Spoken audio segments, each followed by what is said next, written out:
Hello everyone, welcome to study 07। इस video में हम देखने वाले हैं संसदीय शब्दावली का भाग दो। संसदीय शब्दावली का भाग दो। भाग एक भी मैं लेके आ चुका हूँ। उसमें भी हमने बहुत सारी चीज़ें देखा था। संसद का सत्र, सत्रावसान, लोकसभा का विघटन आदि टॉपिक्स हमने कवर किए थे। और जो बाकी के बचे टॉपिक्स हैं जो संसद से संबंधित हैं, जहाँ से एग्जाम्स में क्वेश्चंस बनते हैं, उन सभी टॉपिक्स को हम इस वीडियो में कवर करेंगे। तो चलिए फटाफट शुरू कर लेते हैं। इन सब चीज़ों को हम डिटेल्स में देख लेते हैं काफ़ी। ठीक है, तो सबसे पहले हम देखेंगे टॉपिक्स कौन कौन से हैं। तो एक संसद की भाषा, दूसरा संसद का सचिवालय देखने वाले हैं अपन। फिर देखेंगे सदन का नेता क्या होता है, व्हीप कौन होता है, सचेतक क्या होता है। उसके बाद अधिवेशन किसको बोलते हैं, प्रश्नकाल, शून्यकाल, प्रस्तावना, प्रस्तावना एवं संकल्प, इन दोनों में क्या अंतर है। इन सब चीज़ों को हम बहुत अच्छे से समझेंगे। ठीक है, आप लोग वीडियो को पूरा देखें, अंत तक देखें और इसके नोट्स ज़रूर बनाएं। इससे क्या होगा, आपका पूरा कॉन्सेप्ट बहुत अच्छे से क्लियर हो जाएगा। तो सबसे पहले संसद की भाषा। ठीक है, तो संविधान के अनुसार संसद का कार्य किन दो भाषाओं में होता है, हिंदी और अंग्रेजी में होता है। ठीक है, इसके अलावा जो अध्यक्ष होते हैं लोकसभा के और सभापति होते हैं राज्यसभा के, ये क्या कर सकते हैं, किसी सदस्य को अपनी लोकल लैंग्वेज में, मदर टंग में, मातृभाषा में बोलने का अधिकार दे सकता है। ठीक है, भारत में बहुत सारे राज्य हैं, 29 राज्य हैं। ठीक है, केंद्र शासित प्रदेश भी हैं इसके अलावा, और कहीं कहीं पर हिंदी बिल्कुल नहीं लोग जानते। तो ऐसे कंडीशन में वहाँ के जो लोग प्रतिनिधि होंगे संसद में, उनके सदनों में, लोकसभा राज्यसभा में, वे अपने भाषा में अपना स्टेटमेंट रिकॉर्ड करवा सकते हैं। ठीक है, तो जब ऐसा होगा तो अनुवाद की व्यवस्था करवानी पड़ेगी। ठीक है, तो दोनों ही सदनों में क्या होता है, इंटरप्रिटेशन की व्यवस्था होती है, अनुवाद की व्यवस्था होती है। अब थोड़ा सा हम इतिहास में चलते हैं। ठीक है, क्या हुआ था जब हमारा संविधान बना था, उस समय केवल 15 वर्षों के लिए अंग्रेजी का प्रावधान किया गया था। ठीक है, कितने वर्षों के लिए, केवल 15 वर्षों के लिए। ठीक है ना। अब क्या था कि हमारे यहाँ अंग्रेजों का शासन था, सभी चीज़ें इंग्लिश में थी लगभग। ठीक है, तो ऐसा कहा गया कि 15 साल बाद हम डाइवर्ट हो जाएंगे हिंदी में डाइवर्ट हो जाएंगे। लेकिन ऐसा हुआ नहीं। ठीक है, 15 साल कंप्लीट हो जाते हैं 1950 से, 15 साल जोड़ दो तो 1965। तो टेक्निकली 26 जनवरी 1965 तक इंग्लिश था। उसके बाद हिंदी कर दिया जाना था, इंग्लिश को रिपील ख़त्म कर दिया जाना था। ठीक है, लेकिन रिपील नहीं हो सका। क्यों नहीं हुआ रिपील, क्योंकि भारत में बहुत सारे ऐसे राज्य हैं जो नॉन हिंदी स्पीकिंग है, जैसे केरला, तमिलनाडु, आंध्रा। ठीक है, बहुत सारे राज्य हैं जहाँ पर हिंदी बिल्कुल लोग नहीं जानते। ठीक है, तो इन लोगों ने विरोध किया। इन लोगों ने क्या किया, विरोध कर दिया कि नहीं चाहिए। तो इसके द्वारा, इसके विरोध को देखते हुए, ठीक है ना, देश के अहिंदी, यहाँ पर अ लिखना है, अहिंदी भाषी राज्यों के विरोध के कारण राजभाषा अधिनियम लाया गया 1963। ठीक है ना, राजभाषा अधिनियम लाया गया 1963। तो हिंदी तो था ही, हिंदी के साथ साथ अंग्रेजी को भी अनिश्चित काल के लिए मान्यता दे दी गई।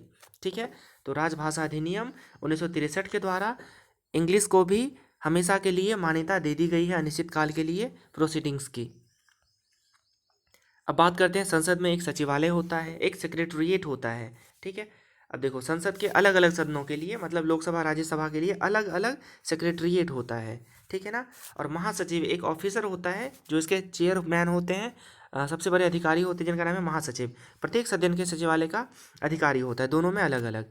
उसके बाद इनको नियुक्त कौन करते हैं, तो इनके संसद के पीठासीन अधिकारी लोकसभा के अध्यक्ष करेंगे। लोकसभा के जो सचिवालय है उसका अध्यक्ष की नियुक्ति, और जो सभापति हैं राज्यसभा के, वो सेम काम करेंगे राज्यसभा के सचिवालय के बारे में। ठीक है, इनका काम क्या होता है सचिवालय का, तो संसदीय कार्यों, प्रक्रिया तथा नियम संबंधी मामलों में सदन को सलाह देना। ठीक है ना, सदन के प्रोसीडिंग्स में ये सलाह देते हैं। इसके अलावा संग्रहालय, वहाँ पर म्यूजियम भी होता है, कहाँ पर, अपना सदन में, तो संग्रहालय। अभिलेखागार मतलब रिकॉर्ड रूम। उसके बाद प्रलेखन, सूचना, जो मैन्युस्क्रिप्ट वगैरह होता है, सूचना सेवा आदि का भी सर्वोच्च अधिकारी कौन होते हैं, महासचिव। सचिवालयों के महासचिव सबके, इन सब के सर्वोच्च अधिकारी होते हैं। ठीक है, और वह अपने कामों के लिए, अपने कार्यों के लिए जो उनको नियुक्त करते हैं, मतलब पीठासीन अधिकारी, सभापति या उपाध्यक्ष, सॉरी सभापति या अध्यक्ष, इनके प्रति रिस्पॉन्सिबल होते हैं। अगला टर्म देख लो, सदन का नेता। सदन में एक वर्ड है, जब भी बात चले सदन का नेता, तो ये टेक्निकली बात कर रहा होता है प्रधानमंत्री का, इनडायरेक्टली बात कर रहा होता है प्रधानमंत्री का। प्रधानमंत्री को सदन का नेता कहते हैं। अब अगला बात देख लो, विपक्ष का नेता। प्रत्येक सदन में क्या होता है, एक विपक्ष का नेता होता है। लोकसभा राज्यसभा दोनों में एक क्या होंगे, लीडर ऑफ अपोजिशन, विपक्ष का नेता होता है। अब बात करते हैं इनका स्टेटस। इनका जो स्टेटस होता है एक कैबिनेट मंत्री के बराबर होता है। तो आप समझ सकते हैं कितना इंपॉर्टेंट पद होता है विपक्ष के नेता का। ठीक है, यहाँ पर एक क्राइटेरिया दिया गया है, मैंने यहाँ पे नोट में लिखा हुआ है कि विपक्ष का नेता का दर्जा तभी प्राप्त होगा जब उस दल के पास, जैसे अभी बीजेपी की सरकार है और कांग्रेस क्या है विपक्ष में, तो कम से कम 10% क्या हो, निर्वाचित सदस्य हो। कम से कम उसके पास 10%, 10% क्या हो, इलेक्टेड मेंबर्स हो, तभी उनको नेता, विपक्ष का नेता का दर्जा मिलेगा, नहीं तो वो भी नहीं मिलेगा। उसके बाद एक बहुत ही महत्वपूर्ण पद है जिसको बोलते हैं व्हीप। आपने कई बार सुना होगा कि कांग्रेस ने नहीं तो बीजेपी ने व्हीप जारी करके सभी सदस्यों को सचेत किया है। ठीक है, तो एक पद होता है सचेतक, इनके बारे में जान लेते हैं। जब से सांसदों की खरीद बिक्री होने लगी है, जब से ये गेस्ट रूम वाला या होटल वाला जो कल्चर है, तब से इनकी भूमिका बहुत ज़्यादा महत्वपूर्ण हो गई है। तो देख लो, संसदीय दल का सचेतक वह होता है जो अपने दल के सदस्यों को पर्याप्त संख्या में उपस्थित रहने तथा दल द्वारा निर्धारित आदेशों के अनुसार मतदान करने को निर्देश देता है। ठीक है, मतलब ये क्या करेंगे, अपने सभी पार्टी मेंबर को डायरेक्ट करेंगे कि तुम उपस्थित हो जाओ। जैसे कि मान लो कभी बहुमत साबित करना है तो इनके आदेश पर सभी सदस्यों को आना पड़ेगा। ठीक है, या फिर किसी एक पार्टी को सपोर्ट करना है तो सचेतक के आदेश पर उनको वोटिंग करना होगा जैसा कि वो चाहते हैं। सामान्यतः ये काम करते हैं संसदीय कार्य मंत्री, सामान्यतः, हालांकि ये कोई भी हो सकता है। ठीक है, अब देखो इसका उल्लेख संविधान में नहीं है, मतलब ये संवैधानिक पद नहीं है। लेकिन जब से दल बदल निरोध अधिनियम लागू हुआ है तब से सचेतक की भूमिका जो है काफ़ी महत्वपूर्ण हो गई है। आप समझ सकते हो, खरीद बिक्री चलने लगी आजकल तो। अब एक वर्ड है अधिवेशन। हम बार बार कहते हैं अधिवेशन, संसद का अधिवेशन, क्या मतलब होता है इसका? तो चालू सत्र में, मतलब सत्र चल रहा हो तो जो प्रत्येक वर्किंग डे होता है, प्रत्येक कार्य दिवस जो होता है, इसको बोलते हैं अधिवेशन। मतलब संसद का प्रत्येक कार्य दिवस अधिवेशन होता है, अधिवेशन कहलाता है। ठीक है,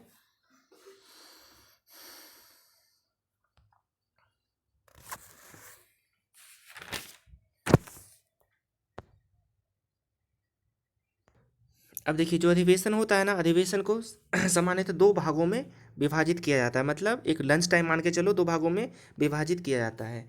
ठीक है, पहली बैठक सामान्यतः 11 बजे से 1 बजे तक होती है। ठीक है, जो फर्स्ट सेशन होता है अपना अधिवेशन का, जो पहला पार्ट होता है वो 11 बजे से लेकर 1 बजे चलता है।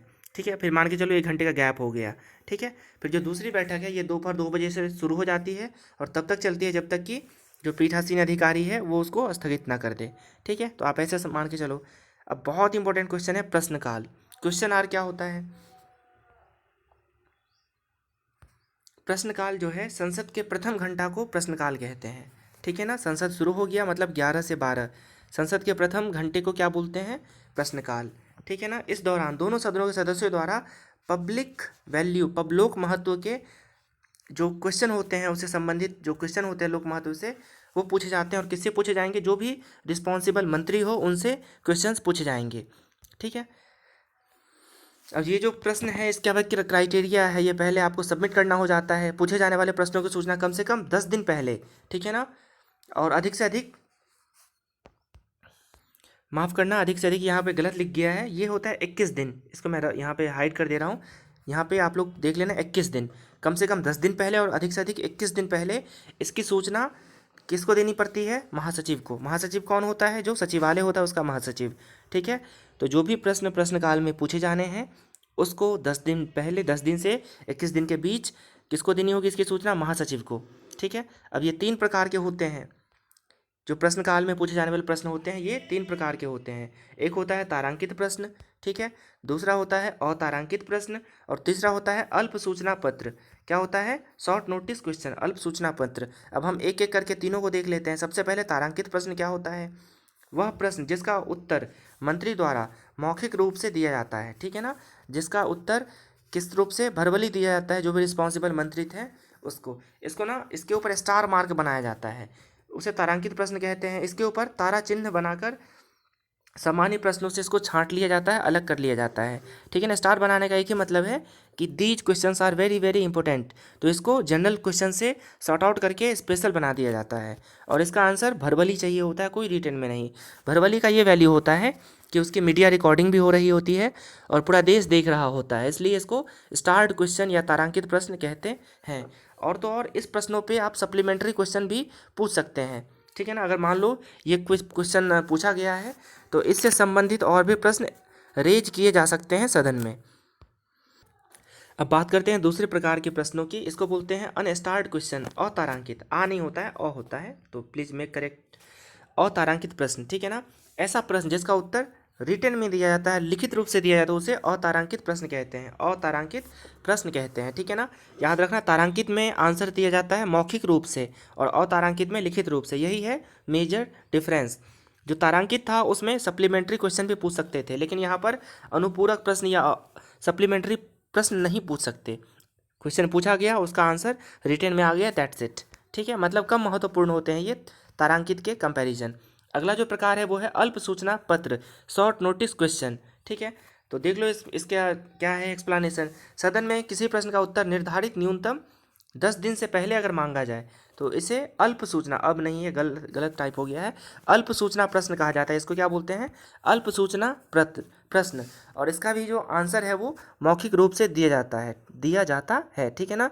इसके तहत अत्यंत जरूरी, ठीक है, देखो ऐसी नौबत तभी आएगी जब बहुत ज़रूरी बात हो, ठीक है ना। तो इसके अंतर्गत अत्यंत जरूरी और लोक महत्व के प्रश्न पूछे जाते हैं, ठीक है। तो आपने देख लिया, जो तारांकित था वो कम से कम 10 दिन और अधिक से अधिक 21 दिन, सॉरी मतलब हाँ ऐसे भी बोल सकते हैं इसको, 21 दिन पहले सूचना दे दो, नहीं तो 10 दिन, 10 और 21 दिन के बीच सूचना दे दो सचिवालय को, तो पूछ सकते हो, ठीक है। अब इससे तुलना करें तारांकित से, तो ये क्या है, ये 10 दिन से भी पहले जो निर्धारित था ना, मिनिमम 10 डेज, इससे भी पहले पूछे जाते हैं अल्प सूचना के तहत। लेकिन it should be very very important, तभी ये इसको मतलब मिलेगा, मतलब अनुमति मिलेगी। अब एक और बहुत ही ज़रूरी कॉन्सेप्ट है, ठीक है, 0R, शून्य काल। यहाँ से सीधा सीधा क्वेश्चन आ जाता है कि शून्य काल किस देश की देन है। तो it should be very clear, ये भारत की देन है, दुनिया में किसी भी संसद में ऐसा प्रावधान नहीं है। तो आप लोग याद रख लेना, शून्यकाल भारत की देन है। इससे ऑब्जेक्टिव क्वेश्चन बन जाते हैं, तो मेक श्योर कि आपने इसको मेमोराइज कर लिया, ठीक है। ये शून्यकाल है, गलत से सुनने हो गया है। शून्यकाल का उल्लेख ना तो संविधान में है और ना ही संसदीय प्रक्रिया में, ठीक है। मतलब ये संवैधानिक चीज़ नहीं है, ना तो इसका प्रोसीडिंग में उल्लेख है, ना ही कॉन्स्टिट्यूशन में। इसका नाम, इस नाम का प्रचलन कहाँ से आया है? समाचार पत्रों के माध्यम से। तब आया जब संसद में बिना किसी पूर्व सूचना के, जो आपने 3 प्रकार के क्वेश्चन पढ़े ना, इन तीनों प्रकार के अलावा एक सूचना, मतलब एक ऐसा ट्रेडिशन चल पड़ा है कि 12 बजे, जैसे ही 12 बजे, और मतलब जो 1 घंटा बचता है ना, पहला जो सेशन होता है, जो अधिवेशन होता है 2 पार्ट में चलता है, 11 से 1, फिर 2 से शाम तक, ठीक है। तो जैसा 1 घंटा बचता है ना पहले सेशन का, पहले पार्ट का, तो ये क्वेश्चन उठा दिए जाते हैं। तो ये मतलब प्रथा बन गई है, बाय कन्वेंशन ऐसा होता है, इसका कहीं पर उल्लेख नहीं है, ठीक है। तो इसको कहा जाने लगा शून्यकाल, मतलब इसका उल्लेख ही नहीं है, तो 0 आवर में इसको पूछा जाने लगा, ठीक है। तो समाचार पत्रों ने, मीडिया ने इसको नाम दे दिया शून्यकाल, ठीक है। ये कब पूछा जाता है आप देख सकते हो, 12 बजे से 1 बजे के बीच, 12 बजे से 1 बजे से बीच। अब देखो, ना तो ये संविधान में है, ना ही संसदीय प्रक्रिया में, तो क्या है ये? एक प्रकार का इरेगुलरिटीज़ है, एक प्रकार का अनियमितता है ये, ठीक है ना, इरेगुलर चीज़ है ये, तो इसको अनियमितता के रूप में देखा जाता है। हालांकि इसके ऊपर इसके द्वारा प्रेशर भी बन जाता है सरकार के ऊपर, ठीक है ना। इस कारण संसद में उत्तेजना और अफरा तफरी की स्थिति भी बन जाती है। कई दफ़ा आप लोगों ने देखा होगा संसद में कुर्सियां चलते हुए, है ना, और बहुत तरह के चीज़ें। अब एक और कॉन्सेप्ट है प्रस्ताव और संकल्प। कई बार आप लोगों ने सोचा होगा कि प्रस्ताव लाया गया, संकल्प पारित किया गया, तो क्या है ये, ठीक है। तो प्रस्ताव किसी सदस्य द्वारा सदन के समक्ष रखा गया सुझाव है, ठीक है, जिस पर सहमति या असहमति जताकर राय व्यक्त की जाती है, ठीक है। अब जब इस पर क्या हो गया, ये क्या है, प्रस्ताव क्या है, किसी एक मेंबर के द्वारा लाया गया और सबसे विचार पूछा गया कि आप क्या कहते हो इस बारे में, ठीक है। तो ये है संकल्प, सॉरी ये है प्रस्ताव। अब जैसे देखो, मैं उदाहरण देता हूँ, अविश्वास प्रस्ताव। अविश्वास प्रस्ताव लाने के लिए कम से कम 50 सदस्य सहमत हो तभी लाया जा सकता है। ऐसे ही होता है विश्वास प्रस्ताव, ऐसे ही होता है निंदा प्रस्ताव। तो कुल मिला के व्हाट इज प्रस्ताव? मोशन क्या होता है? प्रस्ताव का मतलब होता है कि कोई एक चीज़, कोई एक विचार, कोई एक स्टेटमेंट एक सदस्य ने लाया और बाकी लोगों का उसके ऊपर राय लिया गया, तो दिस इज प्रस्ताव। ये क्या होता है? प्रस्ताव है ये। अब देखिए, प्रस्ताव आप समझ गए, प्रस्ताव पे सबकी सहमति ले ली गई, ठीक है ना, सबका विचार ले लिया गया, कुछ अमेंडमेंट ज़रूरत है तो वो भी कर दिया गया और उसको प्रोसेस में डाल दिया गया, उसको प्रोसीडिंग में डाल दिया गया, तो यही प्रस्ताव संकल्प बन जाता है। So this is the end of my video. I hope आप लोगों को समझ में आया होगा। मेक श्योर कि आप लोग इसके नोट्स बनाते रहें। जय हिंद क्लास।